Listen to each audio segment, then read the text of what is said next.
Allez, bonjour à tous, bonjour à toutes. Désolé pour le petit retard qu'on a pris, mais on travaille encore sur la qualité de l'image. Petite première émission aujourd'hui, jeudi soir, première série de qualifications terminée. Et nous voilà avec 6 personnes autour de cette table pour faire une émission débat sur le règlement et la thématique de cette année. Le cinéma, bien évidemment, Robo Movies. On se fait un petit tour de table très rapidement. Autour de la table, il y a 3 participants et 3 personnes de l'organisation. Alors allons-y, à ma gauche. Donc moi c'est Julien, je suis le responsable arbitrage de cette année et j'ai notamment participé avec Voilà, moi c'est Yoran, je suis parti de l'ADVCC, donc c'est notre première participation pour cette coupe en tant qu'ADVCC.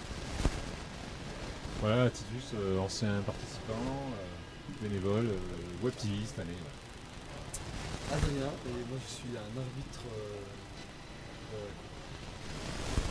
Benjamin, je suis un membre du Club ELEC et accessoirement vice-président. Et Franz, membre aussi du Club ELEC, c'est la 3e année que je suis à la coupe. Très bien. Juste petit... Non mais on est en calage. Petit message de service, on enregistre bien ? Parfait. Donc voilà, on est là pour quelques minutes sur cette présentation du règlement. Donc Yoran, tu nous dis que c'est ta première participation à la coupe. Ma première participation en tant que l'association ADVCC. Sinon c'est ma 4e avec l'association de l'ENIB. D'accord. Donc, et de manière discontinue depuis ces 4 dernières années. Non, l'année dernière j'étais pas là et donc voilà, ça fait juste l'année dernière où j'étais. Et donc ton premier règlement c'était, tu te souviens ? Alors c'était peut-être Chess-Up. je crois. 2010. 2011, oui. 11. Ouais. Chess-Up 2011. Et donc France et Benjamin, Notre premier règlement. vous c'est votre combienième participation ?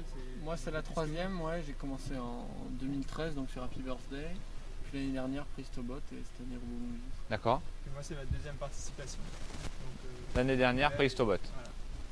Très bien. Alors les questions qu'on va vous poser, c'est des questions autour de cette thématique et autour de ce règlement. Les tweetos, les gens sur IRC, n'hésitez pas à poser des questions aussi sur le règlement, à donner vos ressentis. On pourra en discuter, voir si ces ressentis sont partagés autour de la table.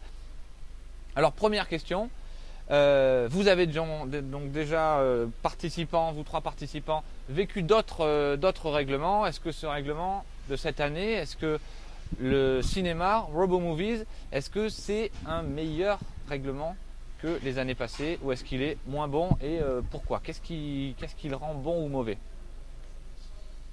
Allez-y, n'hésitez pas. Moi je dirais que c'est pas forcément moins bien ou mieux ou moins bien que les années précédentes, hein. Il me convient. C'est vrai que sur certains points on attendait des choses peut-être un peu plus techniques, des objets à ramasser un peu plus complexes, mais en même temps c'est peut-être une volonté d'ouverture. D'accord. On en reparlera après, hein, parce qu'on a des gens qui ont écrit ce règlement, qui l'ont fabriqué. Ouais, il y a quand même des actions qui sont nouvelles comme de monter les marches. Je sais que les 2 précédentes années il n'y avait pas d'obstacles de ce genre-là. Au mieux il y avait des pentes à monter je crois en 2010, mais il n'y a jamais eu de marche donc ça rajoute un challenge quand même particulier. Et puis la pose des tapis qui est pas une action classique si on peut dire. Donc des choses différentes. Et ça, c'est mieux ou c'est moins bien ? Bah, ça crée du challenge, ça crée de l'originalité. Après, à savoir si c'est mieux ou moins bien, forcément, quand il y a des défis techniques, ça donne du boulot en plus. Mais c'est comme ça, c'est pour ça qu'on participe à la coupe. D'accord. Bah, ce qui est bien d'un certain côté, c'est qu'il y a toujours des actions plutôt entre guillemets simples à effectuer. Et après, il y a des actions un peu, justement, on se demande quelle solution on va mettre en œuvre pour les réaliser. Et donc ça, c'est toujours le côté challenge. Donc on essaye justement de se dire, bon, on va essayer de faire les choses plutôt qui sont à notre portée, qui sont plutôt faciles. Et après, on met sur un côté expérimental, justement, tout ce qui est action un peu plus difficile, comme monter les marches ou la pose des tapis. Et finalement, nous, ça fonctionne assez bien, la pose. Pas la montée des marches encore, mais la pose est assez contente. Adrien, c'est ton combienième règlement ? C'est mon 2e règlement. Christophe ? Non, mais je leur coutume. Non, c'est mon 20e. 20e règlement. Et Julien, Environ 4e où je suis impliqué dans l'écriture. 4e où tu es impliqué. Depuis combien de temps tu suis les règlements? En tout cas, tu les Je connais? suis à la coupe depuis 2007. 2007. Donc vous aussi, organisateur, vous en voyez des règlements. Ce règlement Robo Movies, il est mieux ou il est moins bien que d'autres règlements? Alors, si je donne mon avis par rapport au look, je trouve cette année la table de jeu est exceptionnelle, quoi, en termes de couleurs, en termes de voilà, elle est super flashy. Souvent, il y avait vraiment, on sentait que c'était on avait l'impression que c'était marquer des zones, etc. Ce qui faisait vraiment, bon, pour les roboticiens ça leur parlait, mais pour quelqu'un qui regardait de façon générale, ça parlait pas. Là vraiment on a une vraie table de jeu qui est vraiment sympa à regarder. Ça c'est la première chose. Et puis deuxième chose, ce que j'ai vu dans la première série, c'est ces marches avec quasiment toutes les équipes ont fait un robot pour monter les marches. Bon, il y en a quelques-uns qui ne sont pas encore homologués, mais globalement c'est pas comme certaines années où il y avait des difficultés, où des équipes disaient non ça on va pas le faire. Là ils ont senti que il y a les marches et voilà, c'est Robo Movies, faut les faire. Donc du coup tous les tentent, et ce qui fait des trucs sympas à voir, comme des chutes, des choses comme ça, mais bon. D'accord. Ça fait partie. Adrien, toi tu connaissais celui de l'an dernier? Je connaissais celui de l'an dernier sur Prestobot. Prestobot, ouais. Je trouve ce règlement avec beaucoup de challenges, surtout pour la montée des marches, comme tu disais, où tout le monde essaye de s'y attaquer.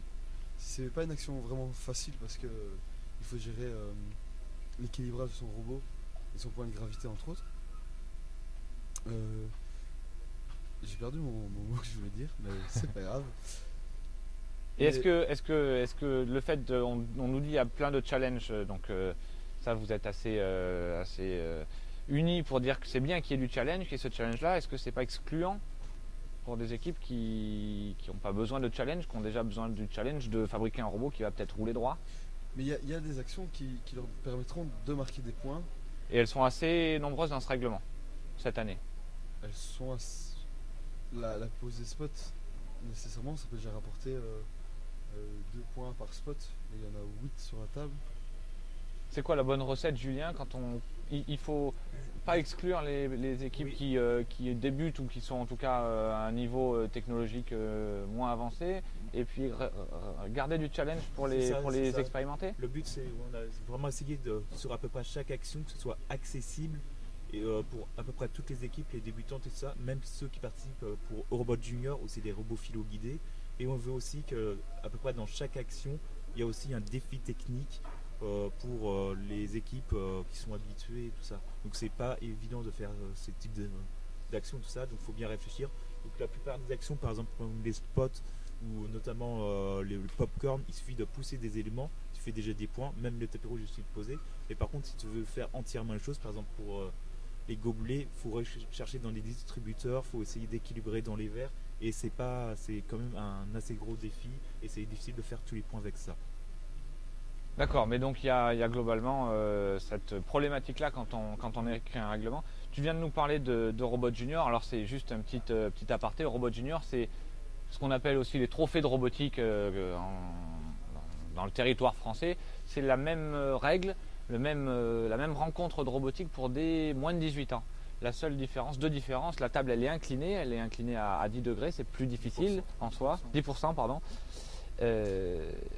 Et la deuxième différence, c'est que les robots ils sont pas autonomes, ils sont philo-guidés, c'est-à-dire qu'il y a une télécommande qui relie le robot, au robot par un fil. Ça a eu lieu il y a 10 jours. D'ailleurs, si vous voulez retrouver le stream, il est sur le site live.planet-science.org. Je reviens juste sur une question. On nous pose une question sur IRC, c'est Antoine CVRA qui nous pose une question, qui nous dit quand même, cette année, et c'est pas la seule année, on a enlevé du règlement un aspect qui existait, fut un temps, qui était l'aléatoire. C'est-à-dire qu'on tirait au sort, avant le début du match, avant le début de la rencontre, un certain nombre de choses, des positions d'éléments sur l'aire de jeu par exemple, et pour lui c'est dommage. Alors, est-ce que pour vous c'est dommage? Est-ce que vous en avez connu? Le dernier règlement qui avait de l'aléatoire, c'était quoi? L'année dernière, Prestobot, les fruits, il y avait certains fruits qu'il ne fallait pas prendre. C'était très léger comme positionnés, aléatoire. Ah, c'est vrai qu'il y avait mais c'était présent. les freemoutes périmés là. Donc ouais, Je c'était crois qu'il y avait que ça. c'était léger. Est-ce que c'est pas 2004 le dernier aléatoire qu'on a eu? Wow, j'avoue, je Moi je me rappelle souviens plus. qu'au Coconut Rugby c'était aléatoire. La position des palmiers était aléatoire sur l'aire de jeu. Et les palmiers étaient fixés à la table.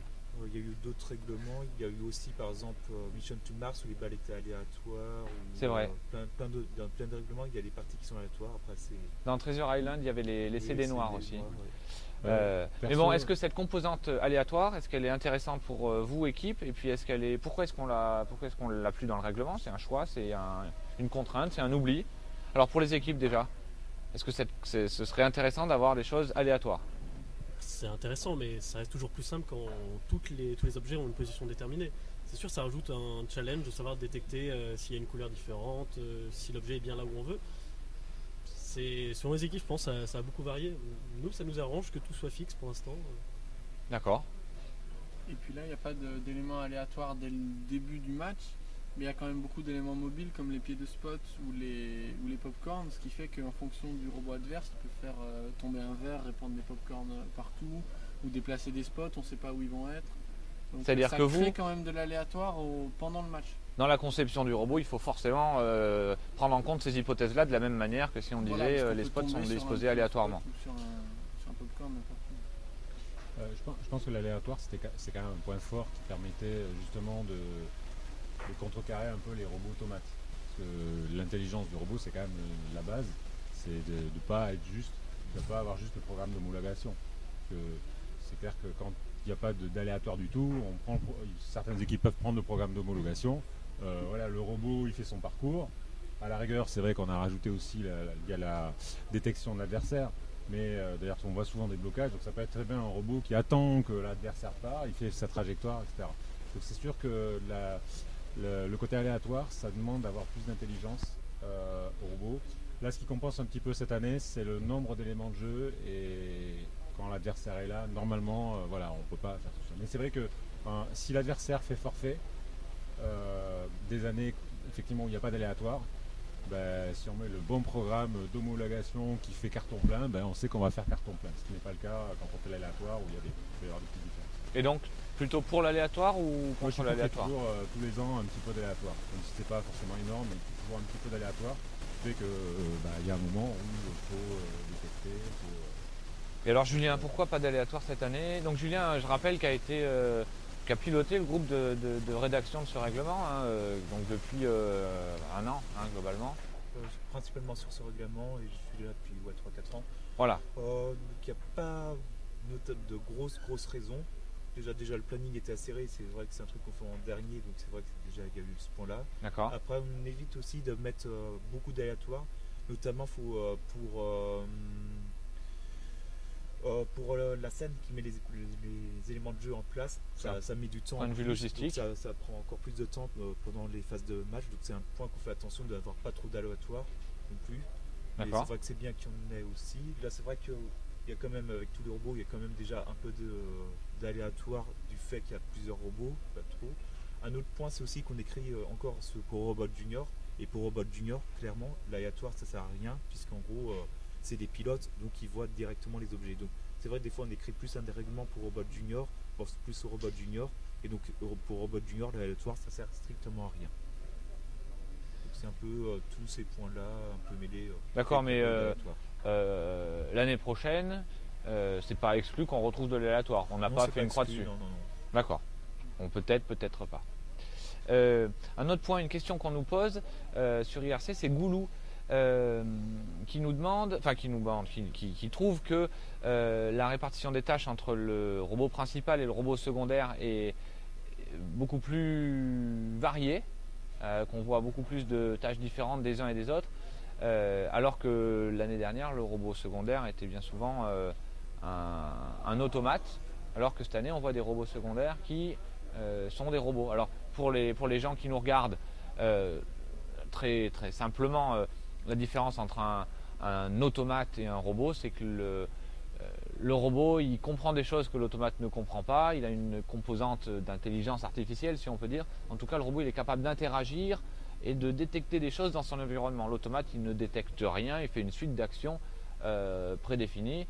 On est ce serait difficile si on voit un robot avancer tout droit, savoir est-ce que c'est un robot, est-ce que c'est un automate, on n'en sait rien tant qu'on lui met pas une composante un peu bizarre pour voir comment il réagit. Donc cette année, on a beaucoup plus de diversité dans les robots secondaires. Ça, c'est une bonne chose, c'est une mauvaise chose. Et les robots secondaires aussi, pourquoi? Est-ce que c'est bien d'avoir ces robots secondaires là, ou est-ce que se concentrer sur un seul robot, c'est pas plus intéressant du côté des équipes? Vous avez tous les deux Non, deux robots? Non, on n'a pas de à DVCC, on n'a pas de robots secondaires. D'accord, Donc, pourquoi? On n'a pas vraiment le temps. En fait, on n'est que 4 dans l'équipe, alors le temps déjà de faire un seul robot, ça nous prend pas mal de temps. Donc, du coup, un peu, alors c'est une vraie question. On est 4 dans l'équipe, on a un règlement qui nous autorise à faire 2 robots, on n'en fait qu'un seul. C'est frustrant du coup de se dire on fait pas tout. Alors, c'est On n'a frustrant pas parce toutes les chances de notre côté, quoi. On avait prévu d'en faire un deuxième, c'est juste au fur et à mesure de l'avancée du planning, on se dit non, on va se restreindre à ce qu'on peut faire. Donc ouais, c'est frustrant quand même, mais en même temps, on aime bien ce côté de pouvoir avoir 2 robots sur la table, donc vraiment avoir 4 robots qui vont interagir ensemble. Et donc là, par exemple, on voit vraiment l'efficacité de chaque programme des robots, savoir esquiver, prendre des décisions. Là, c'est vraiment intéressant. D'accord. Et vous avez deux robots? Nous on a 2 robots, oui. Il fait quoi le robot secondaire par Donc, curiosité? le petit robot, il pose les tapis et il monte les marches. D'accord. Voilà. Mais du coup, il est designé pour monter les marches, donc avec des grosses roues, et ce qui nous permet de garder tout ce qui est précis sur le gros robot qui est un vrai assaut. D'accord. Et cette année, je trouve que c'était bien parce que justement, sur le gros robot, on a vraiment. Rapproche-toi un peu de ton micro. Pardon. Sur le gros robot, on a vraiment fait donc. On a vraiment fait la différence entre gros robot et petit robot. Donc, comme tout à l'heure, je disais, les actions expérimentales, on les a fait plutôt sur le petit robot. Et tout ce qui était plus. Donc, les spots, tous les points un peu plus. Entre guillemets. À notre portée, on les a fait sur le gros robot. Et au final, on se retrouve avec un gros robot qui marche pas encore complètement. Et on est bien content d'avoir eu le petit robot qui était fonctionnel. Ça permet de sauver un peu la mise et de faire au moins la montée des marches. Et de se dire, on peut avoir une solution de secours qui peut faire quelque chose pendant qu'on est en train de bricoler l'autre en essayant de le faire fonctionner. Et quand on écrit un règlement, est-ce qu'on se dit il y a des robots secondaires, du coup je vais mettre une action particulièrement difficile pour que les équipes puissent sans prendre trop de risques, faire un robot secondaire qui va tenter, qui va innover cette chose-là pour éviter de rajouter, de transformer le robot principal en usine à gaz. C'est une question d'IRC qui dit c'est chouette qu'il y ait le challenge de cette montée des marches, les petits robots vont pouvoir le réaliser et on s'attend à des belles choses. C'est souhaité ou on s'en rend compte comme ça et on se dit tant mieux? On choisit les actions pas en fonction des robots, quoi. Après, non, c'est vraiment indépendant. On essaye de faire des actions variées, tout ça, plein d'actions, qu'ils aient un choix d'actions. Après, on ne sait pas ce qu'ils vont mettre pour le grand robot, pour le petit robot, mais il y a plein d'actions variées. Il faut faire un choix, sans doute. Souvent, il faut faire un choix parce qu'il y a trop d'actions. Il faut savoir jusqu'où on va dans les actions, mais il n'y a pas forcément des actions dédiées pour le grand robot et des actions dédiées pour le petit robot. Je pense qu'il y a un intérêt, il y a quand même un intérêt qui est important d'avoir 2 robots, la possibilité d'utiliser 2 robots, c'est surtout d'avoir une action qui va continuer, un match qui continue vraiment pendant 90 secondes. Au tout début, il y a très longtemps, les matchs, sur la coupe, les matchs souvent étaient c'était fini en 15 secondes, quoi. C'était plantage, voilà, et puis on laissait le reste du temps à attendre. Donc après, il y a eu des améliorations depuis. Il y a eu des améliorations depuis ce temps-là. Et là, c'est vrai que ça permet d'avoir 2 robots. On sait que déjà, d'une part, il y a plus de chances qu'il y en ait un qui continue à la fin. Et puis c'est vrai que quand il y a des actions qui sont plus difficiles, ça permet aux équipes déjà de les tenter plus facilement. De se dire, ok, c'est monter les marches, c'est plus difficile, mais on fait un robot pour ça. On peut le faire. Hein. Je pense qu'à un seul robot, il y aurait eu beaucoup moins de robots qui auraient monté les marches et qui l'auraient tenté. En tout cas, ils l'auraient tenté en fin de match et pas dès le début. Voilà. Et toi, Adrien, tu n'as connu que la coupe avec des robots principaux et secondaires. C'est ça, tout à fait. C'est pour toi aberrant de supprimer le secondaire pour dire qu'on n'est qu'un seul robot? Non, je pense que c'est intéressant de les garder, surtout quand on a des grosses équipes. Du coup, on peut chacun se séparer et travailler. Donc, du coup, je pense aussi au trophée parce que j'ai une équipe en trophée que j'encadre. Et donc, du coup, on dispatche vraiment 2 équipes séparées sur chacun des robots. Sans qu'on ait des trop grosses équipes qui travaillent en main. Maintenant, pour rebondir à ce que je disais tout à l'heure, où on voit beaucoup d'actions, qu'une seule action faite par le petit robot. Je pense que ça dépend vraiment des choix de l'équipe aussi, de se figer quelle action fait quel robot. Parce que l'année passée, j'ai vu aussi beaucoup de petits robots faire plusieurs actions et pas juste aller lancer le filet ou qu'est-ce qu'il y avait encore? J'ai oublié. Il y avait des balles à tirer, il y avait Des balles à tirer. Les Voilà. Ouais, les fresques, ouais, beaucoup Ça, les petits ça. robots, ouais, les fresques. Les fresques mettaient beaucoup les petits robots, mais ils lançaient le filet par exemple. Mais c'est une question que j'allais poser, mais on nous l'a également posée, c'est Louloute qui nous repose la question, qui nous dit, et ce serait intéressant d'avoir des statistiques, mais qui nous dit qu'on appelle ça gros robot, petit robot, ou entre guillemets, robot principal, robot secondaire. Et on nous fait remarquer que le robot secondaire, c'est pas rare qu'il fasse plus le travail que le robot principal quand même. Qui permettent à l'équipe de rapporter plus de points que le robot principal. Ça arrive. Est-ce qu'il n'y a pas une incohérence? Pourquoi est-ce qu'on m'est fait arrivé pas de robots régulièrement. secondaires alors? C'est surtout ce qui différencie beaucoup les 2 robots dans le règlement, c'est les contraintes de taille. En fait, il n'y a pas de contraintes sur les fonctionnalités des robots. Donc dès qu'il y a des actions qui consistent à déplacer ou manipuler des objets, les stocker, les trier, etc., pour une histoire de taille, on le fait forcément dans le gros robot.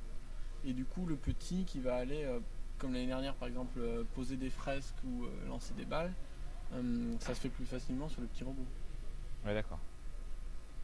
Souvent on observe le petit robot en automate, donc des choses qui peuvent être pas forcément évidentes, hein, mais vraiment systématiques. On sait qu'il faut aller à tel endroit, il faut monter les marches, faut avoir telle trajectoire. Alors que le robot principal, on va dire, est beaucoup plus dans l'intelligence, dans détecter les objets, etc. Et donc quand on est dans des matchs où ça se passe moyen, moins, c'est sûr du coup ça met en valeur celui qui finalement avait la voie toute tracée pour marquer les points. Mais je pense que quand on va niveau au-dessus, vraiment dans les finalistes, je pense qu'on verra plutôt que l'essentiel des points qui font gagner viennent du gros robot. Je pense que le gros robot va exécuter des actions un peu plus compliquées. Allez, compliqué c'est pas vrai, parce que monter des marches c'est pas la plus simple, mais comme empiler des feux, il va par exemple empiler des feux, il va mettre le spot au-dessus, ramasser la balle. C'est pas ces actions qui rapportent quand même pas mal de points. S'il met 6, c'est pas des feux en fait. C'est des pieds de spot. C'est des spots, je mélange les 2 règlements. S'il empile 6 spots, il a quand même déjà 30 points avec la balle au-dessus, 30 points gagnés. Monter les marches, ça ne rapporte que 15 au final. Donc Mettre les tapis, ça rapporte des points quand même. ça rapporte aussi des points. Il faut qu'il arrive à les mettre. Non, c'est sûr. Alors on reviendra tout à l'heure sur le décompte des points, mais question pour Julien, et c'est une vraie question parce que je connais pas la réponse. Moi, ça fait quelques années aussi que je vois Eurobot Junior, donc qui a un règlement commun, donc trophée de robotique moins de 18 ans, coupe de robotique tout public. Un règlement commun, donc s'il y a 2 robots sur la Coupe de France de robotique, il y a 2 robots sur les trophées. La différence c'est que sur les trophées de robotique, le second robot secondaire, lui est forcément autonome. Du coup on voit là une marche, hein. Ça permet aux équipes trophées qui ont moins de 18 ans et qui veulent franchir le pas d'arriver à la Coupe de France de robotique, d'avoir déjà testé un petit peu l'autonomie du robot. Est-ce que ça c'est un souhait aussi, ou c'est comme ça et tant mieux? Oui, c'est un souhait à l'origine, qu'il y ait un rapprochement, qu'il y ait le même règlement, qu'on puisse faire le même. Une petite équipe, des trophées peuvent faire participer même à la coupe, même si dans le cas c'est un peu la pratique. Oui. Et après on voit aussi certaines compétitions où justement ils font les 2 événements en même temps, donc les plus jeunes avec les plus grands. Je pense si je ne me trompe pas, en Russie notamment. Donc à l'Eurobot à l'étranger. L'Eurobot à l'étranger, ils font la Russie en même temps. Je pense que c'est les 2 en même temps. Et après il y en a qui veulent faire aussi les 2 en même temps. Ça permet d'échanger un peu plus.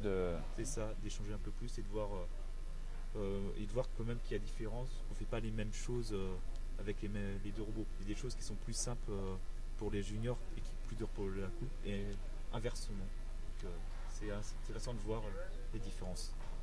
Et Donc peu importe le règlement, on voit que sur la coupe, chaque année, donc là cette année il y a quelques 270 équipes arrivées, quelque chose comme ça. Il y a des équipes qui viennent là clairement pour marquer des points et pour arriver en phase finale, et ce serait pour elles une déception de ne pas arriver en phase finale.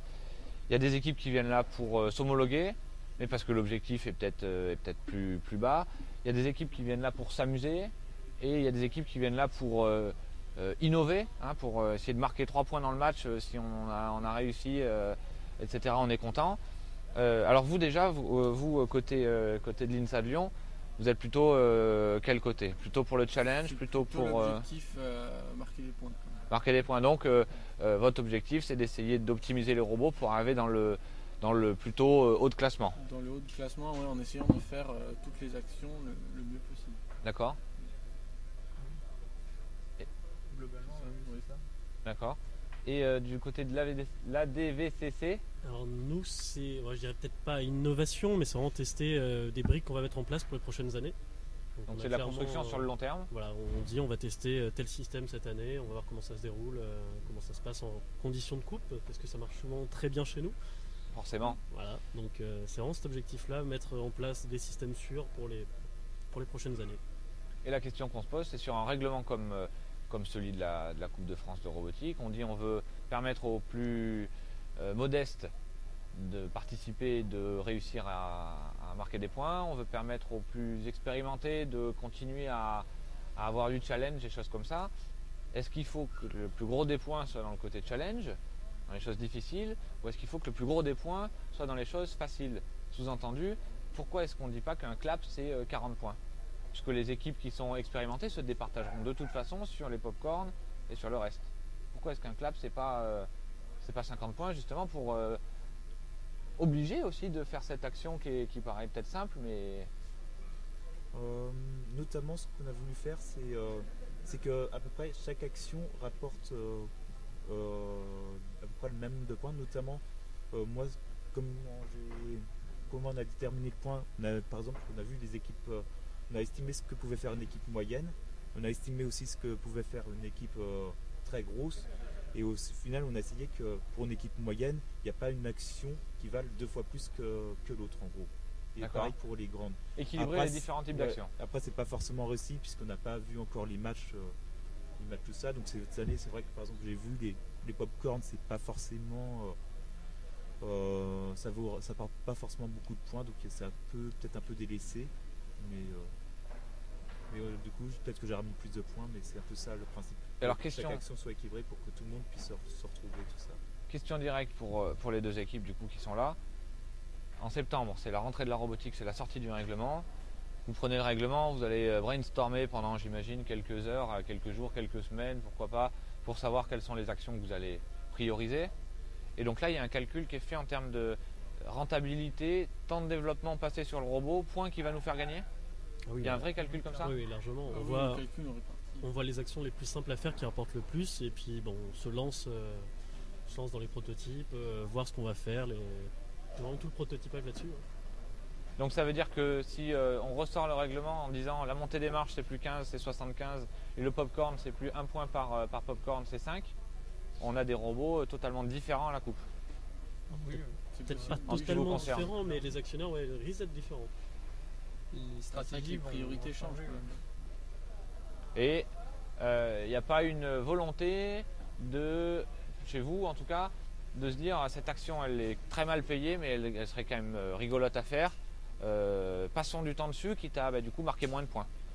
Pas trop. Cette année, nous, on voulait absolument monter les marches, sans savoir si on allait y arriver, mais ouais, c'était un peu cette idée. Bon, après, ça rapporte quand même 15 points, donc on va pas cracher dessus. Mais on voulait le faire avec notre robot. Vous montez les marches, Quelle originalité. On essaye. c'est votre robot secondaire. Ouais, c'est le robot secondaire qui le fait. Ouais, sur des tests, il a réussi à monter des marches, mais là, assembler. Là aujourd'hui on y arrive pas. Ici il a un peu plus de mal. Ouais, c'est- Les popcorn, vous les... On était censé les faire avec le gros robot. Les Mais- popcorn, on fait pas ceux des gobelets, on fait ceux des distributeurs simplement, qu'on met dans les raviers. D'accord. Du côté des arbitres, qu'est-ce qu'on en pense? Je pense qu'au niveau des actions, il y a. Quoi qu'il arrive de toute façon, il y a toujours une recherche de ce qui marque, d'optimiser le nombre de points, etc. Et puis j'avais une remarque aussi sur le fait par rapport aux équipes qui sont là pour la gagne, enfin, faut dire ce qui est, pour la gagne, pour marquer plus de points, etc. C'est qu'en fait, il y a de plus en plus d'équipes qui reviennent d'une année sur l'autre. Il y a des, comme le Bélec qu'on connaît, qui viennent depuis longtemps, même si c'est pas forcément les mêmes personnes. Et du coup, les 16 premiers, ça change beaucoup tous les ans. Et il y a une rémanence, les équipes restent dans cet esprit-là, de dire « Ah, il y a 3 ans, on avait réussi ». Et du coup, contrairement il y a 10 ou 15 ans, où des équipes qui arrivaient bonnes, qui savaient qu'elles étaient bonnes parce que voilà, elles avaient beaucoup bossé, elles avaient des bonnes techniques, et puis voilà, je dis pas que les places étaient moins chères, mais bon, elles savaient à peu près qu'elles avaient de grandes chances de se qualifier. Aujourd'hui, une équipe qui a été qualifiée il y a 1 an ou il y a 2 ans, elle n'est pas sûre du tout de faire. Et du coup, c'est vrai qu'on a vraiment un lot de au moins une quarantaine de robots. Aujourd'hui, on est incapable de dire s'ils vont être dans les 16 premiers, et eux vont de toute façon batailler. Donc, ceux-là, quoi qu'on fasse sur les points, etc., ils vont toujours rechercher ce qui marque le plus, d'essayer d'optimiser. Parce que c'est quand même symbolique. Autant dans le temps, on avait un robot qui marchait bien, correctement, on a été qualifié, autant aujourd'hui, c'est un exploit, quoi. Entre un 16e et un 25e, il n'y a pas forcément tant de différence technique au niveau des robots. Et quel intérêt alors pour une équipe? Parce qu'on en voit, on voit des équipes comme ça qui arrivent avec des robots qui sont marrants, qui sont jolis, qui sont intrigants, mais qui marquent 10 points. Et leur objectif, c'est de marquer 10 points. Pourquoi est-ce que ces équipes, elles viennent à la Coupe de France de robotique? Certains des membres de mon équipe ont fait ça l'an dernier. Ils ont présenté un robot assez innovant. Et en fait, c'est vraiment le mettre en place ce qu'ils veulent faire, leur technologie, et puis montrer ça aux gens, puis venir rencontrer des gens aussi. On ne vient pas simplement en spectateur, on a un stand, on fait quelque chose avec eux. Et en ça, donc justement je rebondis sur cette question, puisque c'est aussi une question IRC, est-ce que le fait d'être dans une compétition, mine de rien, c'est une rencontre, mais il y a aussi cette composante compétition, ça aide à rencontrer les autres équipes, ça aide à innover, ça aide à comparer, ça aide, ou si on faisait une rencontre entre nous, sans match, où on fait des présentations, des petits trucs comme ça irait quand même. Alors là, je ne saurais pas dire. C'est vrai que le côté compétition, il y a des équipes qui sont attirées par le côté compétition. On veut faire plus que l'équipe en face, même si on est très, très bon ami avec eux, on va faire plus parce qu'on veut montrer qu'on a ce petit plus, ou voilà, montrer aux autres. Donc je pense qu'il y a des gens qui s'en foutent, et il y a des gens qui sont vraiment là un peu plus pour je veux faire mieux que toi. Je connais mes capacités, mais je veux faire mieux que telle équipe, ou au moins mettre tant de points. D'accord.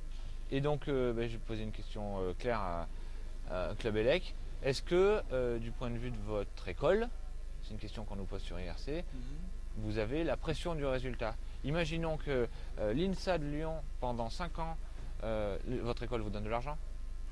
Un peu. Imaginons que pendant 5 ans, l'INSA de Lyon n'est pas homologué à la Coupe de France de robotique. Je ne vous le souhaite pas, bien sûr, mais imaginons-le. Est-ce que votre école va être capable de vous dire les 100 ou 500 euros que je vous donne chaque année, vous comprenez bien, je vais plutôt en faire des billards?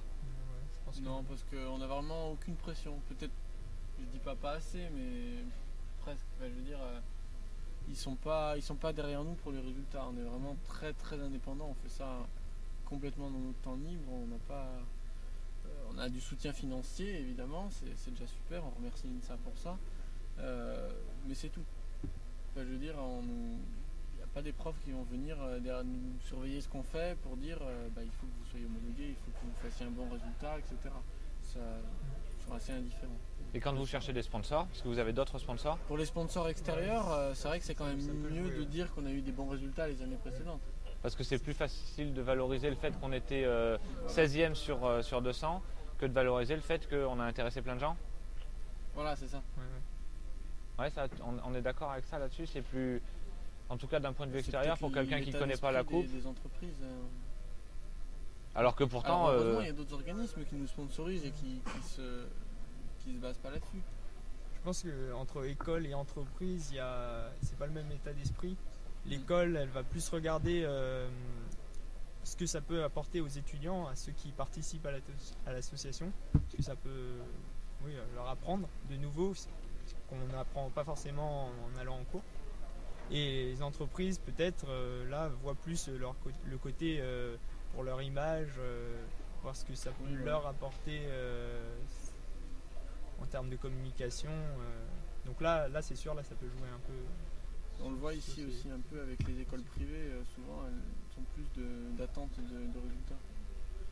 D'accord. Donc il y a peut-être Pareil, une pression, il y a- une pression pas forcément écrite, pas forcément formalisée, mais Oui. l'équipe elle a cette obligation Voilà. de faire au mieux, de représenter l'école finalement auprès d'autres écoles. C'est pas rien, un rassemblement de 2000 écoles, enfin 2000 étudiants en école d'ingénieurs, en école de grandes écoles, etc. Oui, effectivement, il y a cette notion-là. Une question, Adrien. Donc toi, tu es dans l'organisation depuis 2 ans. C'est ça, tout à fait. Avant, tu étais participant? Non, pas vraiment. Donc, il y a 2 ans, j'ai découvert Planète Science en Belgique en amenant une équipe au trophée et en encadrant cette équipe, entre autres.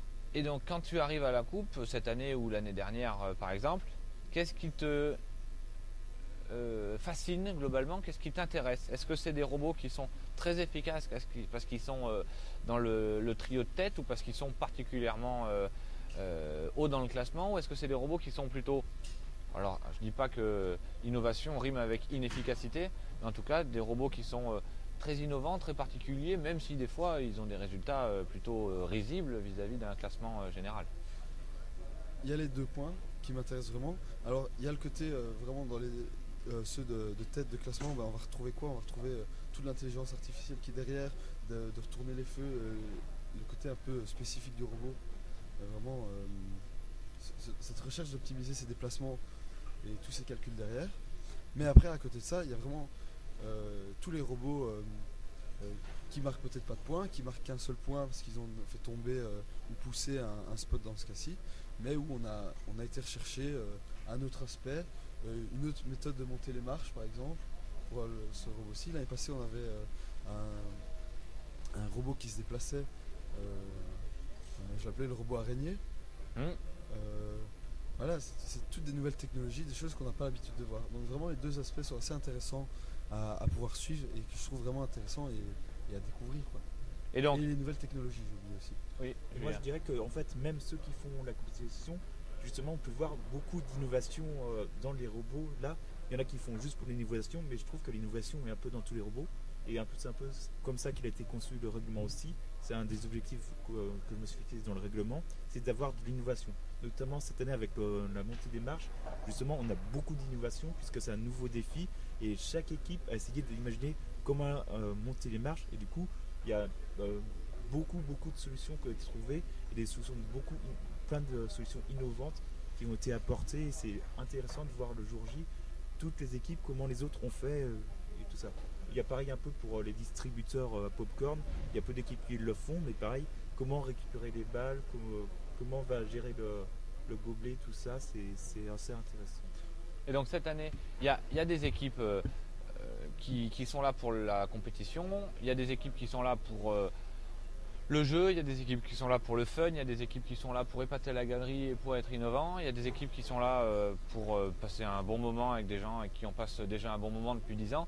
Donc tout ça s'est réuni. Il y a sur IRC, on a eu un message de Space Cracker, c'est une équipe qui nous dit clairement le jour où nous, quand on viendra à la coupe, le jour où on s'amusera plus, on arrêtera ça tout de suite. Mais donc aujourd'hui en 2015, toutes ces équipes, c'est ça qui est assez joli aussi, 170 équipes, avec des objectifs différents, avec des envies différentes, avec des centres d'intérêt, de choses comme ça différents, se retrouvent ensemble et partagent ensemble cette passion-là.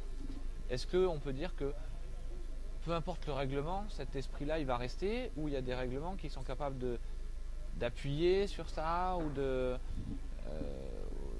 creuser les différences et de favoriser ceux qui vont innover, ou au contraire de mettre complètement à la porte ceux qui vont innover, de leur donner moins de visibilité? Ou est-ce que finalement, demain je fais un règlement Pokémon, faut attraper des Pokémon, est-ce que malgré ça on aura des choses splendides au sein d'équipes, je veux dire, des équipes qui joueront le jeu, des équipes qui joueront pas le jeu, des équipes qui viendront s'amuser, ou est-ce qu'on risque de casser cette dynamique à un moment donné, à votre avis?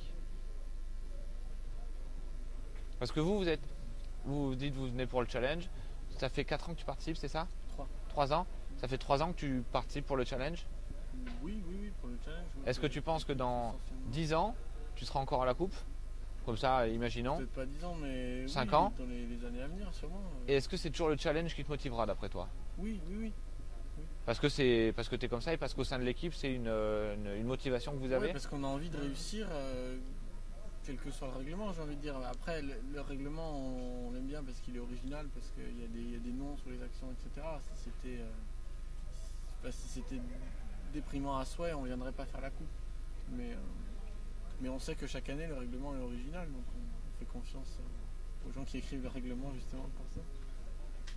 Mais nous aussi, comparé aux années précédentes, on n'a pas eu la chance de connaître la grosse gloire avec un classement, une bonne place vraiment une bonne place dans le classement. Et donc finalement, on a toujours ce challenge de vouloir y arriver et Voilà. vraiment de faire le robot qu'on voulait à la base et pas d'être confronté à des problèmes qu'on n'arrive pas forcément à résoudre ou alors des problèmes qui surgissent le jour J. Donc, Ouais, ça, je pense que c'est toujours présent et peut-être que le jour où justement on aura fait le système dont on a rêvé, bah là peut-être qu'il faudra autre chose. Je sais pas. Donc on est d'accord, on nous dit qu'il nous faut, si on devait faire la formule du règlement idéal, une thématique assez sympa, assez vivante, des actions différentes, et de préférence de robots parce que ça fait un peu plus d'innovation, de préférence des actions, au moins une action un peu difficile pour le challenge, pour la beauté du geste.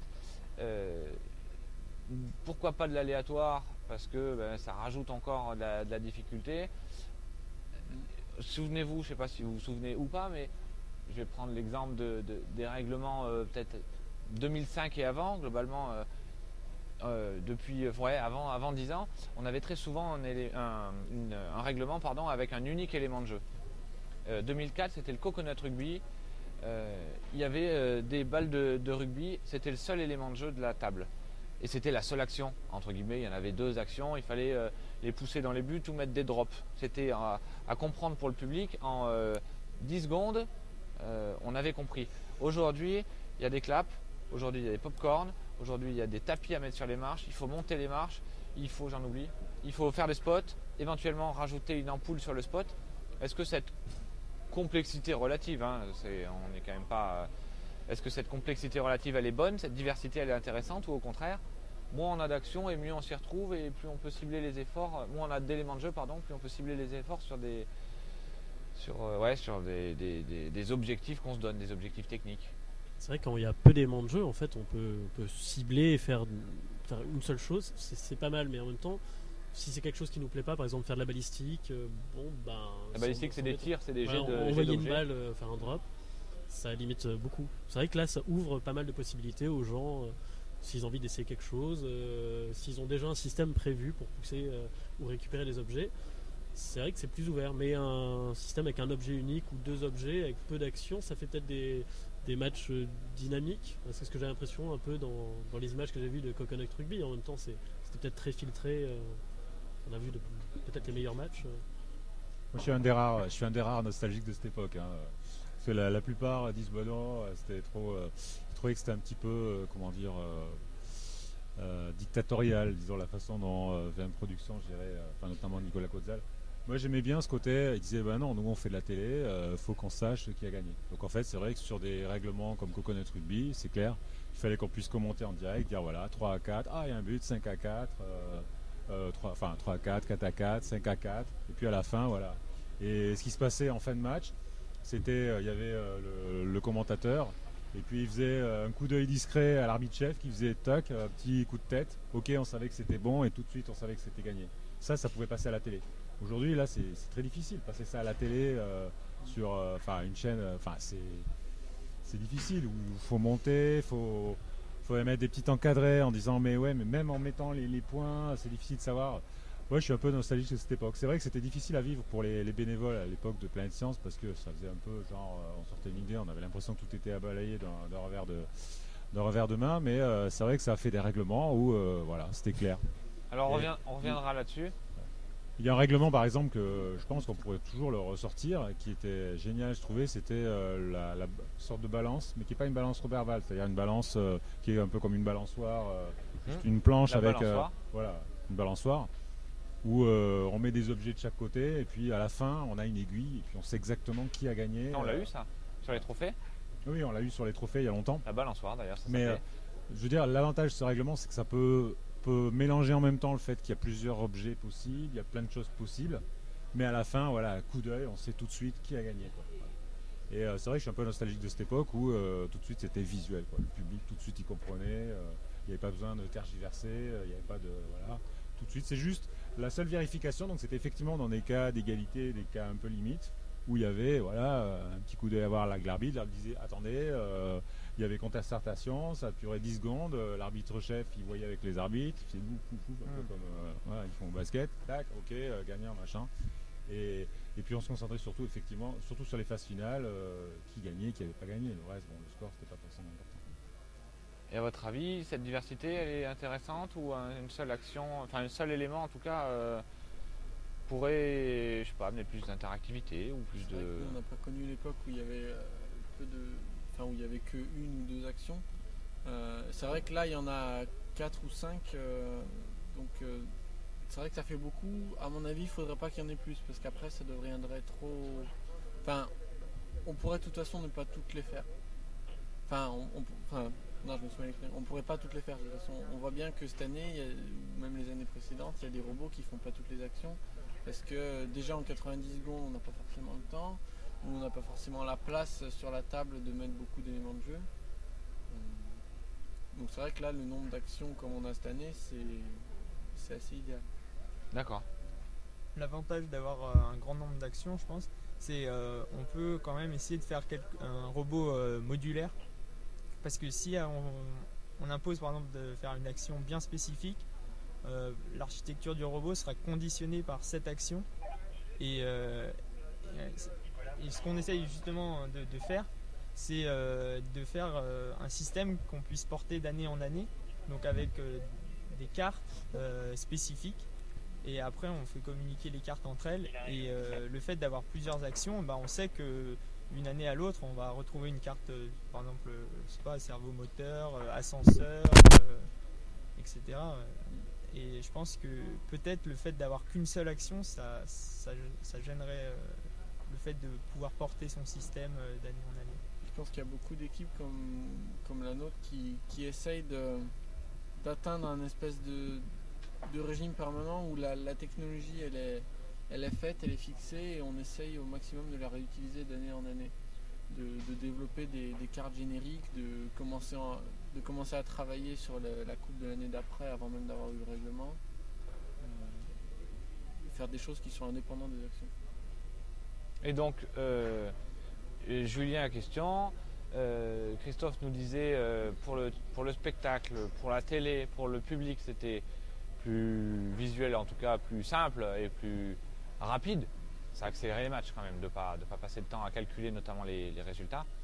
Est-ce que c'est possible, est-ce que c'est imaginable de revenir à ce type de règlement, ou est-ce que maintenant qu'on a fait le pas vers le multi-élément, on peut difficilement faire marche arrière? Oui, c'est très difficile de repasser parce que c'est vrai qu'on est habitué à plusieurs actions. Souvent on fait des actions quand même assez variées, par exemple la dépose des tapis et prendre des pop-corns, c'est quand même assez varié, donc c'est difficile de les lier. Après c'est vrai qu'on pourrait essayer de simplifier, soit en mettant que tous les éléments valent le même nombre de points, mais même là c'est difficile puisque souvent une action est plus facile qu'une autre. Par exemple, mettre un tapis et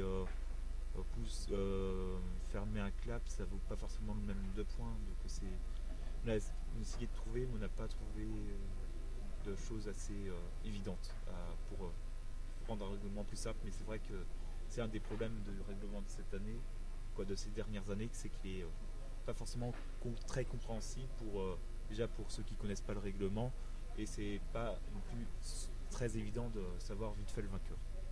Est-ce qu'on peut dire, puisque c'est une question inversée, que plus il y a d'éléments de jeu, plus il y a de types d'éléments de jeu, plus le niveau monte des équipes? Parce qu'il faut s'y adapter, parce qu'il faut... Ou est-ce qu'on serait capable de refaire monter le niveau? Je parle en termes de niveau, pour en parler de l'objectif, de performance du robot, de vitesse, de rapidité d'action, de décision, d'intelligence, mais à la fois aussi mécaniquement, et puis de manière innovante également. Est-ce que le niveau il monte plus il y a d'actions à réaliser, ou au contraire, il continuerait à monter si on revenait sur des règlements du type Coconut Rugby en 2004, du type 2002 avec souvenez-vous, les balles de GRS. C'était le billard aérien, il y avait des grosses balles de GRS qu'il fallait aller déposer dans les angles de la table. Il y avait une seule action, c'était prendre les balles et les déposer. Il y avait une deuxième action, c'était qu'on pouvait piller les balles de l'adversaire. C'était, voilà, on avait fait le tour du match, qui avait un avantage certain, c'était qu'un match, si on faisait la rencontre pouvait durer 1 heure, qu'elle pouvait en être encore intéressante au bout d'1 heure. C'était des actions entre guillemets réversibles. Est-ce que on serait capable de revenir à ce type de règlement tout en continuant à augmenter le niveau des participants? Je pense que le niveau continue à augmenter. C'est peut-être pas le même aspect, c'est peut-être pas la technicité de l'actionnaire qui viendrait chercher la balle.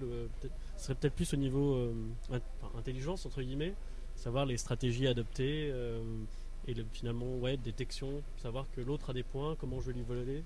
Donc ça déplace finalement la technicité peut-être plus vers l'intelligence, la décision, mais ça restera intéressant et les équipes continueraient à évoluer, ça j'en suis sûr.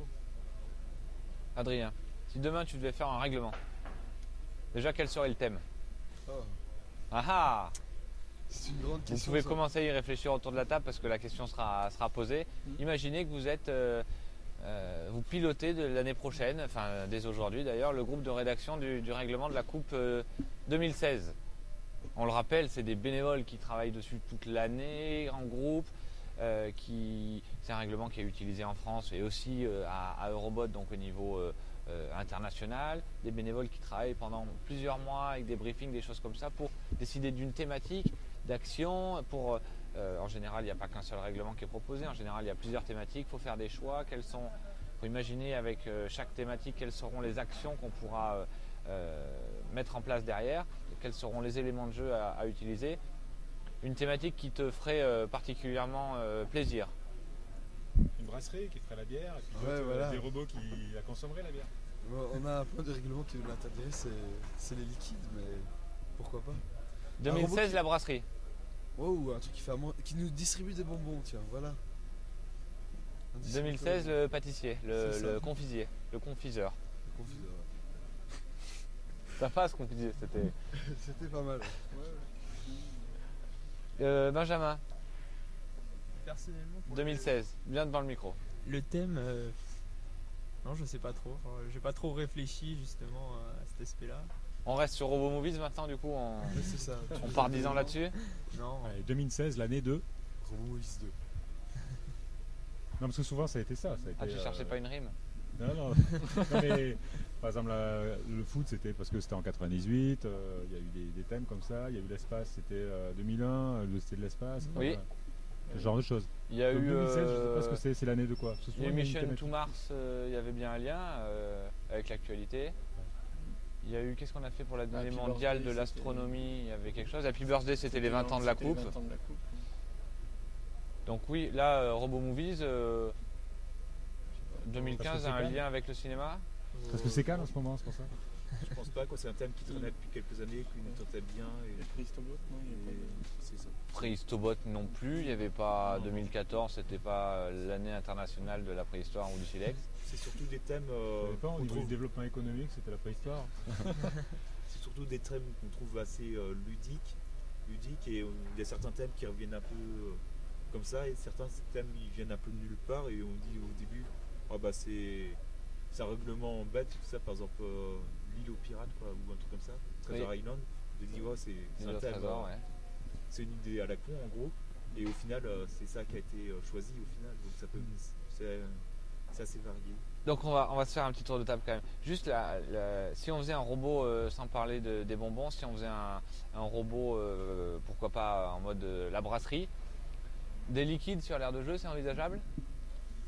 Pour moi, non, c'est dangereux, quoi. Il suffit que le liquide soit ouvert sur le robot, plutôt non. Je sais que ça s'est fait il y a quelques années, mais je ne connaissais pas ces règlements, mais Ça s'est fait? soit trop fait ou à peu, mais Non, je sais plus. non, globalement, en Ça s'est général, on les fait, ça s'est fait, représente. Titus, du liquide? Dans les Des éléments de jeu éléments pour faire liquides. des éléments communicants, mais c'était plus lié à la mesure, enfin au marquage des points. Les robots n'avaient pas accès à l'eau. D'accord. C'était dans les flotteurs, système de flotteurs.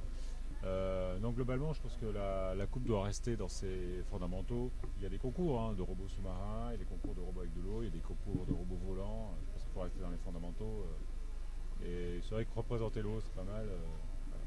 Mais Après, on moi, c'est n'est pas là que- pour rajouter du coup de l'eau ou du sable ou des trucs un peu. Le sable, ça doit pas être pratique non plus, si. Sable, ça doit être compliqué. Enfin, j'imagine Pour la les gens qui mécanique, préparent les tables avec le sable qui oui. se renverse pour nettoyer, remettre la Oui, table. puis pour vous, pour les rematch robots, d'après. effectivement, en termes de c'est mécanique, le sable, c'est pas très. On n'est Oui, pas pareil, forcément pour la copains. mécanique. Ouais. Moi j'aimais bien les petites billes de verre, les petites billes de verre qui sont utilisées souvent dans les pots de fleurs ou ailleurs. Je trouvais qu'à l'avoir et de considérer en tant que volume, en tant que voilà, Que comme masse. liquide quoi, voilà. Donc, ça je trouvais que c'était pas mal. Et on pourrait aller peut-être un petit peu plus loin avec des petites billes, des choses qui sont vraiment un petit peu calibrées, mais qu'on exploiterait en termes de liquide, c'est-à-dire en termes de quantité, effectivement, la masse ou le volume ramassé. Donc Adrien, c'est la brasserie, mais sans bière sur la table, du coup. Ouais, voilà. Christophe, une thématique de règlement Non, mais il y a un règlement que j'aimerais faire, mais c'est pas du tout dans l'état d'esprit de la coupe. 2016. C'est politiquement incorrect? Non, moi, c'est juste que c'est vrai que dans l'état d'esprit de Planète Science, on fait pas de robots qui se détruisent entre eux. Oui. Mais bon, moi si je devais créer une coupe parallèle, je crée une coupe où en fait c'est les éléments de jeu qui sont dangereux. C'est-à-dire un genre de labyrinthe avec des scies, aiguilles, des trucs comme ça, avec voilà. Mais bon, c'est plus, c'est Ah oui, plus d'accord, à délire. c'est C'est plus à délire. Mais le but n'est pas de, voilà, c'est juste que voilà, les gens y jouent. c'est le sanctionner robot- le manque de fiabilité du robot. Voilà. Effectivement, c'est pas trop dans la démarche de. Ah non, de mais Planète Science. c'est quand même plus que vraiment Ah oui, le C'est détruire moins pire que l'adversaire. les C'est- voilà, robots c'est qui se plus, tapent dessus. voilà. Non, mais sinon, dans les thématiques, je pense qu'à partir du moment où on part sur une thématique, c'est toujours moyen de trouver, voilà, ça peut être n'importe quoi. Je crois que le développement durable, c'était quand même plus ou moins repris des fois par les trophées. Recycling Party, Il y a on a beaucoup fait. de choses, c'est vrai. Ouais, Bon, ouais, après, ça. les modes. Après, il y a plein de choses qu'on peut faire. Bon, d'accord. Les thématiques. Bon. Sinon, après, on peut s'associer avec Hollywood. Et s'il y a, bon là par exemple, il parle du nouveau Jurassic Park, enfin du nouveau Jurassic Park qui sort. Et je veux dire, s'ils nous donnent du pognon pour faire leur promo pour un nouveau concept, Pourquoi pas? non, bravo. Moi, ce que je veux dire, c'est que le thème enfin, surtout la réflexion qu'il y a derrière le thème après qui est importante, et ce qu'on fait, les éléments de jeu, les actions. Après, le thème, ça peut être un peu n'importe quoi. On peut ouvrir un dico et à une page au hasard et puis dire, bon voilà, le thème, ça sera Rhododendron. coloscopie. Bon voilà, tac, c'est le thème, coloscopie. C'est intéressant. Donc, Ah non, mais ça ferait des trucs intéressants. Ah, tu vois, mais t'imagines j'en doute le pas, petit j'en doute jeu, pas, voilà, je- tu dis, ok, j'imagine les éléments de jeu. faut non mais faut extraire un truc, donc toi genre voilà, faut extraire des éléments, faut faire des points, il y a des trucs qu'il faut pas enlever sinon. Ouais. Ah oui, il y a mais des c'est trucs vrai qu'il faut pas Bah enlever. voilà, j'ai C'est vrai inventé un concept. Après, c'est coloscopie, Dr. ouais. Maboul. C'est vrai que du coup, à partir du thème, on peut trouver plein d'actions à faire. Quoi, Bien des fois, sûr. il y a des thèmes moins évidents que d'autres. Et c'est vrai que le thème, c'est un peu autre chose. Et parfois, c'est un peu ce qui nous inspire. Donc, on trouve un thème qui trouve intéressant. Par exemple, pour les 20 ans, justement, c'était 20 ans. Donc, il faut faire Happy Birthday. Et après, du coup, suite à ce thème, on a trouvé des choses comme le gâteau qui découlait du thème. Mais après, il y a peut-être d'autres choses qui sont un Creusées. peu moins creusées, comme ouvrir les cadeaux. C'est vraiment le type d'action qu'on veut voir qu'on voulait voir un peu dans chaque règlement. C'est une action simple de pousser. Là, c'était vraiment une action pour l'action, et après qu'on a glissé pour le thème. C'est- Alors, Comment ça t'es déconcentré ça non mais, oh bon, on peut le dire. Là juste, ils n'ont pas de caméra, c'est dommage si je pouvais retourner une caméra. Il y a la régie juste derrière nous qui nous nargue avec notamment un prompteur pour nous transmettre un certain nombre d'informations. Et donc là, ils ont effectivement récupéré une image intéressante pour illustrer le Ça, thème dans de certaines Christophe. conditions, c'est vrai qu'il y a des actions, il faut travailler certaines actions, il y a des bouquins qui disent les actions qu'on peut faire, tout ça. C'est vrai qu'on peut Et donc, travailler. un thème de rêve pour toi, Julien, pour en revenir. Le thème, quoi, après, c'est plus des thèmes assez ludiques, notamment. Là, par exemple, ça permet de faire sur un thème de cinéma, donc ça met toute une ambiance. Ça fait des actions fun, que en gros, c'est pas juste. Donc si tu devais en proposer monter un une thème, échelle, 2016, 2020, moi, je dis rien. Après, je connais pas le thème de l'année prochaine. Moi non J'ai plus. peut-être eu des idées, mais nous, je préfère Voilà, pas quoi. de me proposer des qui pourraient être peut-être ça. Et le thème sera normalement la semaine prochaine. oh là là, oh challenge, Mais je challenge, connais pas encore. breaking news. on attend certains. J'ai pas entendu, c'était quoi On ne connaît pas le thème, mais il sera peut-être diffusé la semaine prochaine, nous dit-on. On l'espère. Je vais envoyer quelques reporters en mission. Apparemment, il y a des gens ici qui s'y connaissent. Benjamin, un règlement idéal, une thématique idéale. Thématique idéale. Question difficile. Oui, non, mais je rejoins Julien. sur le thème. Oui, Julien, pardon. Sur le thème, sur le fait que ça doit rester toujours ludique Et c'est vrai que n'importe quel thème, on peut le rendre ludique du coup. N'importe quel thème. Ouais, si c'est- on Ouais, reprend, la coloscopie, Ah ouais, je sais pas. non. Comme funéraire, on pourrait faire avec C'est cuisine, Docteur Maboul pour le Dr coup. Maboul, Ouais, ouais. Voilà. Dr Maboul, Ok. on Comme pourrait faire funéraire, ça. ça serait Et pas souvent, mal. notamment pour Robot Junior, On peut couper le micro de Christophe s'il vous plaît. et notamment pour Robot Junior, souvent, c'est des plus jeunes et justement, ils font des robots déguisés. Eux-mêmes, par exemple, ils peuvent Oui. s'habiller. Ah bah Donc oui. c'est vraiment un aspect important pour Oui, pour l'esprit de le. la compétition. C'est vrai. Et des fois, il y a aussi d'autres choses qui peuvent être intéressantes, c'est sur des thèmes où les professeurs, notamment au Robot Junior, ils peuvent voir d'autres choses, ils peuvent étudier d'autres choses comme l'année dernière, la préhistoire. D'accord. Franz, Une production de thème. ouais. Si c'était toi qui j'aimais bien le thème de rédigeais. la bière. Alors il faut arriver à l'adapter pour le faire rentrer dans les clous, mais on peut tirer ça sur la cuisine. Ah, la quelque chose cuisine, comme ça c'est à la mode pourrait ça. être sympa, ouais. C'est à la mode. La Par cuisine exemple, et la déco d'intérieur. Voilà. Un dîner presque On peut y Ou réfléchir. l'émission de télé, hein. On a Un fait robot Robomoule, presque on pas. a fait une émission de télé. Voilà. Ouais. Ah, télé-réalité. Avec des cadreurs. Ouais. Les anges de la robotique. Et Yoran Ah, moi, il y a plutôt un concept, ouais, un peu chien de berger. Le robot doit ramener des choses dans son territoire alors que les choses essayent de partir. Je D'accord. sais pas comment le. Une espèce de poursuite. Peut-être, oui, chacun essaie de ramener le plus possible et au fur et à mesure qu'il en ramène, il y en a quand même qui repartent. Alors je sais pas du tout comment le faire, mais Avec une pente, des trucs qui roulent. Ça me fait penser que c'est vrai qu'on n'a jamais fait les éléments de jeu motorisés. C'est-à-dire, il y a plein de petits jouets maintenant qui bougent tout seuls. On pourrait imaginer que les éléments de jeu soient des choses qui bougent, qu'il faut ramasser. et là au niveau aléatoire, C'est ça rajoute. Oui, enfin là au niveau construction de la table. Non, je parle pas de la table. Je parle par exemple qu'il y a des petits, qu'on appelle ça les X-Bugs par exemple, qui sont des petits trucs qui bougent comme ça par avancent. vibration et qui se déplacent comme ça. On balance des X-Bugs et voilà, et ça fait des points à les ramasser. Et c'est vrai que c'est des éléments qui bougent. Après, il faut que ce soit quand même suffisamment. Après, c'est vrai que c'est pas costaud pour forcément, pouvoir être, pris c'est par pas le forcément comment dire équitable, parce que forcément il y en a qui vont aller plus dans un sens que dans l'autre. Après, c'est vrai que c'est sur ces éléments de jeu, quoi, c'est des fois assez difficile. Donc, soit c'est les organisateurs qui construisent, et du coup, il faut qu'on puisse le faire. Il faut que dans chaque compétition, ce soit les mêmes, que chaque constructeur les construise de la même façon. Soit c'est des éléments qu'on achète, et donc il faut que ce soit des produits qu'on puisse acheter dans tous les pays d'Europe, notamment par exemple la Russie. Et oui, il y a cette notion européenne. Donc, c'est pas toujours évident de trouver. C'est oui, des oui, aspects faut de être, règlement qui sont pas. Il y a une année d'ailleurs où on avait. C'était l'année des Jeux. Des Jeux où en Russie il n'a pas été très bien accueilli ce règlement. Le thème, C'est qu'il a été non. censuré, hein, je crois, tout simplement. Oui, oui. Il me semble qu'en Russie, ils n'ont pas le Parce droit. que les jeux, c'était ça. les jeux d'argent sont interdits en Russie Voilà. et qu'il y avait sur l'aire de jeu, je sais plus, des cartes de poker ou Oui, c'était les jeux d'argent qui blackjack. posaient problème et que ça a été un dé. Un dé, il y avait un dé. Oui. Et le dé a été, C'était du jeu du a été hasard, censuré. Et cette année aussi, c'est pas forcément évident, notamment avec les Eco Cup qui se trouvent plus en France que dans d'autres pays, c'est plus difficile de les récupérer. Déjà en France, c'est pas forcément. Les bols évident. de popcorn là. Oui. D'accord. Et dernière question avant de nous séparer. Moi, je suis actuellement devant la Web TV. Je nous regarde en train de débattre sur ce règlement et je me dis, j'ai quand même des bonnes idées.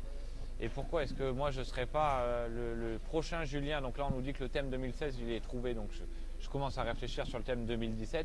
J'aimerais du coup proposer mon thème, proposer mes actions. Pourquoi pas piloter un comité de rédaction du règlement? C'est possible. Il faut quoi sur le CV? Avec moins de 15 ans d'expérience en robotique, on peut y arriver. On recherche un peu des personnes assez variées. Donc c'est vrai que cette année, on a décidé de faire, ça a été décidé de faire un groupe un peu plus restreint, qui travaille bien, qui avance bien, et après justement un peu plus élargir. Et donc ce groupe, on trouve des personnes assez variés. Donc ça peut être des gens de la coupe, des trophées, des gens qui viennent complètement d'ailleurs. C'est vrai qu'il y a certaines années quand on a des personnes qui connaissent pas du tout la robotique, qui sont venues là entre guillemets par hasard.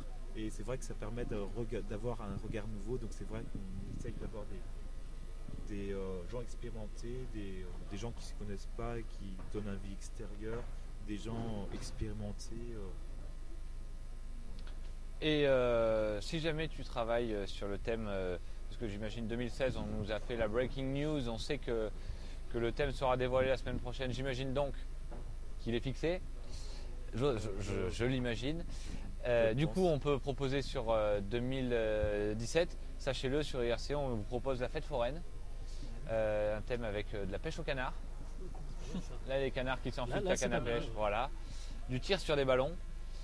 Voilà, plein d'idées qui sont ouvertes. Les gens, de toute façon, qui veulent pas tellement s'investir, mais en tout cas proposer des idées, ils peuvent le faire sur le forum de Planète Science. Notamment, c'est un bon lieu pour proposer un nouveau thème, tout ça.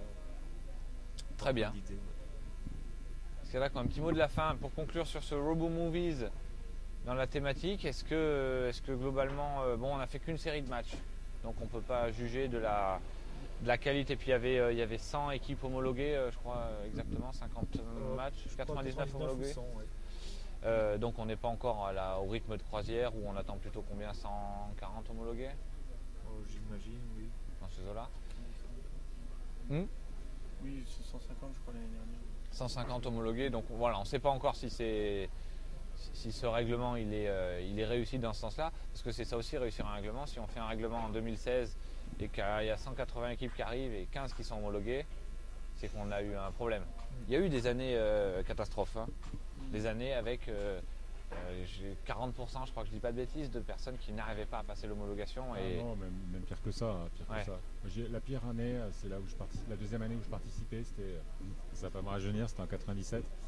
Et c'est vrai que il y en a qui étaient nés, vous étiez nés, j'espère. Moi non, mais après... Non, c'est vrai que c'était le basket, et c'est vrai que c'était très difficile parce qu'en fait il y avait des balles, donc il y avait une seule action, donc il y avait des balles à ramasser, il fallait ramasser les balles et les amener dans un panier. Et là on était quasiment 40 homologués difficilement sur 120 équipes qui étaient là. Et 30% d'homologués. C'était très difficile. Et c'est vrai que nous-mêmes, ils nous avaient homologués, c'était tellement dur, ils nous avaient homologués, ils nous avaient permis de nous homologuer en appuyant sur un bouton plutôt qu'en tirant la ficelle. Parce que, bon, après, on a mis la ficelle et du coup, ça s'est bien passé, mais c'est vrai que c'était. Mais c'est quand même un échec, s'il y a très peu d'homologués, c'est un échec globalement du comité de rédaction du règlement. Oui. Bah là, ouais. En tout cas, c'était difficile, c'est vrai, mais là, l'avantage, c'était une thématique basket, les points, c'était ce qu'avait voulu un peu la production cette année-là. Mais c'est vrai que cette année-là, il suffisait d'avoir un robot qui fonctionne pour être qualifié. Là, il y a pas de photo. Un robot qui fonctionnait, on était qualifié. Ce n'est pas du tout le cas aujourd'hui. Aujourd'hui, c'est vrai que si on ressortait ce règlement, il y aurait beaucoup plus de... Ça resterait dur, mais il y aurait beaucoup plus de qualifiés. On arriverait facilement à avoir 80 homologués, je pense. Très bien. Donc ce règlement Robo Movies, finalement, c'est une bonne surprise. Il était bien perçu par les équipes. On va voir si effectivement dans la semaine, si on arrive à terminer les homologations, si on arrive à autant de participants homologués que les années précédentes. On va voir aussi, parce que c'est ça qui en intéresse beaucoup dans le public, la qualité des rencontres. Est-ce qu'il y a un peu de suspense dans les rencontres, ou est-ce que ça se joue très vite, est-ce que c'est serré ou pas, ou est-ce que ça se joue sur des détails, c'est le premier qui est arrivé au Palais Central qui... voilà, on verra tout ça tout au long de la semaine, on pourra bien évidemment en discuter éventuellement. En tout cas, merci à tous d'avoir joué le jeu, d'avoir pris quelques minutes, presque peut-être plus que quelques minutes de votre temps précieux pour cette émission. Merci aux viewers, web téléspectateurs de nous avoir suivis. Cette émission, elle sera en replay prochainement. On ne sait pas vous dire quand, et on me regarde dans la régie, l'air de dire ne nous engageons pas maintenant. Mais elle sera en replay. On se retrouve de toute façon très vite pour une... Christophe casse mon matériel. Ah mais il est bien déclipsé, il est en deux maintenant. Bref, donc quand on aura réparé les bêtises de Titus, on se retrouve pour Désolé, les gars. demain la prochaine série de match, deuxième série de match demain matin à quelle heure, Julien? Sans doute 9h. C'était une interro surprise. 9h, deuxième série de match. Troisième série de match demain également, À 13h. 13h. Et quatrième série de match demain toujours, voilà, 16h30, 17h. 17h. En gros 9h, 13h, 17h. Grosse journée à la fois pour les bénévoles et pour les participants demain. Vendredi, c'est la journée avec le plus de rencontres. On s'y retrouve avec notamment Titus sur la web TV, accompagné de consultants qu'il aura Il paraît même que je serais peut-être réquisitionné sur scène, on verra. sur scène. Parfait. Donc il y aura peut-être Mais là, c'est bien, ça a des bien roulements dans tourné les aujourd'hui, la Web animateurs. TV. Enfin, je parle pas au niveau technique, je parle au niveau des commentaires, enfin voilà, des matchs, du fait de voilà, donc ça devrait aller. Voilà. Donc très bien. Et on est toujours, donc s'il y en a qui effectivement nous écoutent et qui ont des membres de leur équipe dans l'instant, vous pouvez les inciter à venir. On cherche toujours des consultants. Hein. De toute façon, le principe c'est comme dans Et le des sport, participants hein. C'est comme dans le d'émission. sport, soit les gens ils connaissent rien et puis ils font les bonnes remarques, soit ils y connaissent bien et ça nous intéresse aussi. Donc voilà. On veut juste des gens qui participent. C'est la différence entre un bon consultant et un mauvais consultant. Voilà. Très bien. Voilà. Et nous, on se retrouve demain, si je ne dis pas de bêtises, avec ces séries de matchs et puis d'autres émissions. N'hésitez pas sur IRC à proposer des idées, éventuellement si vous voulez qu'on discute avec certaines équipes. Si vous avez vu des robots particulièrement bizarres et que vous voulez les revoir sur cette table, peut-être qu'on pourra en découvrir les secrets. On se retrouve donc demain. Merci à toutes et à tous de nous avoir suivis et bonne nuit.